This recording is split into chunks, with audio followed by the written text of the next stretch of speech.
मैं संबोधित कर रहा हूँ। हाँ। सेवा में माननीय मुख्यमंत्री महोदय, उत्तर प्रदेश सरकार लखनऊ द्वारा जिला अधिकारी, जिला पुलिस अधीक्षक महोदय, जिला शाहजहांपुर, आपको अवगत कराना चाहता हूँ कि मेरे पति संजीव इंसान जनपद शाहजहांपुर में तमाम भू माफियाओं, फर्जी नर्सिंग होम चलाने वाले डॉक्टरों, झोला छाप डॉक्टरों व नशे का कारोबार करने वालों के खिलाफ आवाज उठाते हैं। क्या कोई गुनाह करते हैं? हाँ, मेरे पति संजीव इंसान वीडियो बनाते हैं, भ्रष्ट नेताओं को गालियां देते हैं, गुंडे बदमाशों के खिलाफ आवाज उठाते हैं। क्या कोई गलत काम करते हैं? मेरे साथ जो इतनी गंभीर घटना घटी है, जो घिनौना खेल खेला गया है, इस खेल में करबला चमकनी लाइन पार जिन भू माफियाओं के करोड़ों की कृषि की भूमि पड़ी हुई है, जो भूमि बाढ़ग्रस्त इलाके में आती है, इस कृषि की भूमि पर मेरे पति संजीव इंसान ने शासन व प्रशासन से शिकायत करके बाढ़ग्रस्त इलाके में प्लाटिंग बंद करवा दी थी। इसी के चलते करबला चमकनी के बड़े भू माफिया सलीम और बबलू, इकबाल, शमशाद, सादाब, इदरीस, अकबर, पप्पू मेडिकल, अजमेर मेडिकल, इन सब भू माफियाओं के इशारे पर दबंग महिलाओं ने घर में घुसकर मकान खाली कराने का बहाना बनाकर नंगा नाच खेला है। मेरे पति संजीव इंसान ने सैकड़ों बार शासन प्रशासन को चेताया था कि मेरे ऊपर हमला हो सकता है, मैं किसी साजिश का शिकार बन सकता हूं। आखिरकार मकान का बहाना बनाकर मैं सामाजिक संगठन जनता की आवाज की महिला अध्यक्ष सोनी गुप्ता के करबला चमकनी लाइन पार किराए के मकान में दिनांक 18/7/2024 को शाम 6 बजे से लेकर 7 बजे के बीच मकान खाली कराने के नाम पर कुछ दबंग महिलाओं ने व गुंडे किस्म के लड़कों ने हमला कर दिया था। उस वक्त महिला अध्यक्ष सोनी गुप्ता घर पर बिल्कुल अकेली थी, उनके पति घर पर नहीं थे।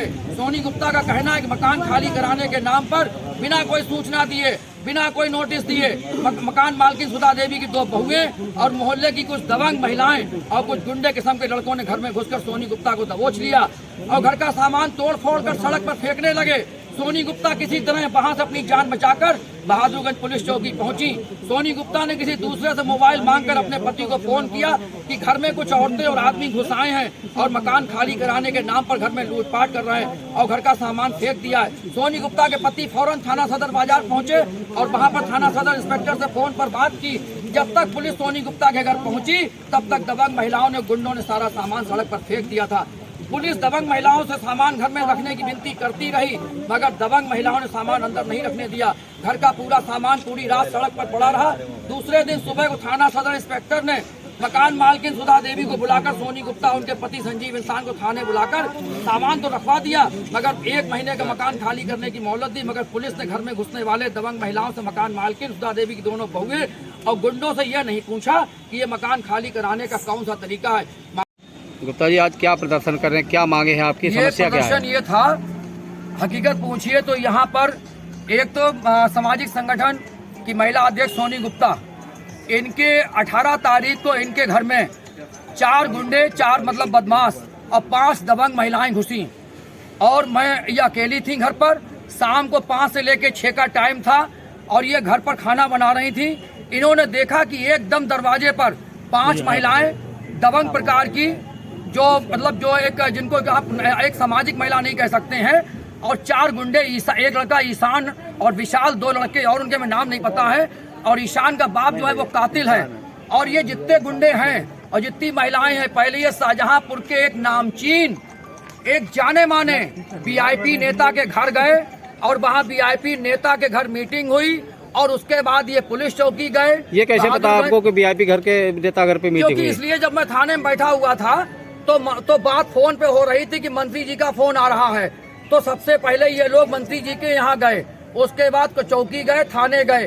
तो हम सिर्फ ये पूछना चाहते हैं पुलिस प्रशासन से और जिलाधिकारी महोदय से और माननीय मुख्यमंत्री जी से, क्या हमारे डॉक्टर भीमराव अम्बेडकर जी ने, क्या भारत के संविधान में या कानून में ये लिखा है कि अगर कोई महिला किराए पर रह रही है, अगर वो मकान खाली नहीं कर रही है, तो उसके लिए पुलिस बैठी है, प्रशासन बैठा है, कोर्ट बैठा है, या फिर ये नेता लोग अपनी ताकत के दम पर एक महिला के घर में 4 गुंडे, 5 महिलाएं 9 घुसेड़ के उसकी आबरू लुटवा रहे हैं, घर का सामान लुटवा रहे हैं, घर का सामान फेंकवा रहे हैं। तो इस तरीके को कोई पहले घटना हुई, अचानक में मकान खाली करने का आदेश दे दिया इन लोगों ने? कोई सूचना नहीं दी गई सोनी गुप्ता के लिए, कोई नोटिस नहीं, कोई कुछ नहीं।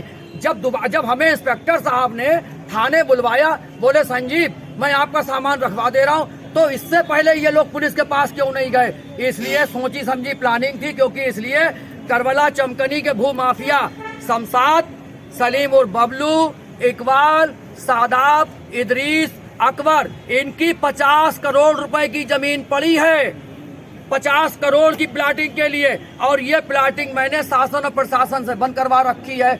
बहुत दिनों से मैं कह रहा था जिलाधिकारी महोदय से, माननीय मुख्यमंत्री से, जिसे कि मेरे ऊपर हमला हो सकता है, मेरे ऊपर हमला हो सकता है, मगर ना शासन ने सुना, ना प्रशासन ने सुना, और आखिर कुछ ऐसी महिलाओं को गुंडों का इस्तेमाल करके मेरे घर में घुसेड़ा गया ताकि मैं टूट जाऊं और मैं टूट के बिखर जाऊं। 18 तारीख को घटना घटी थी, 19 तारीख को मैं इस कलेक्ट्रेट में इस तरीके से रो रहा था कि जितना तो मैं तब नहीं रोया जब मेरा बाप मरा, तब उस दिन मैं रोया था।